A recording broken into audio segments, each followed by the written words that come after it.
ও দোকানি। হ্যাঁ বলো, কি লাগবে? আমার কিছু লাগবে না, আমি কিছু দিতে এসেছি।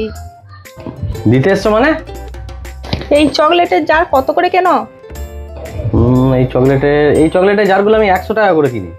আমাকে 100 টাকা দিতে হবে না, 50 টাকা দিলেই আমি এই জারটা দিয়ে দেবো। আমিও দোকানদার, কম শেয়ানো না।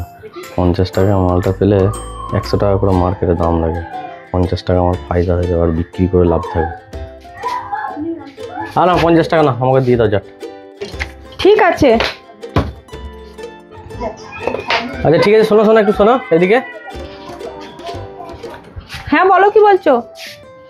আচ্ছা একটা কথা তুমি আমাকে বলো তো, যে এই চকলেটের জারটা তুমি এত সস্তায় কোথায় পেলে? ওইটা গোপন ব্যাপার আছে, সবাইকে বলা যাবে না। সবাইকে বললে হবে? তাহলে তো সবাই জেনে যাবে। আমাকে বললে আমি কাউকে বলবো না গো। বলতে পারো তুমি আমাকে বিশ্বাস করে। না না, বলা যাবে না, এটা একটা সিক্রেট ব্যাপার আছে।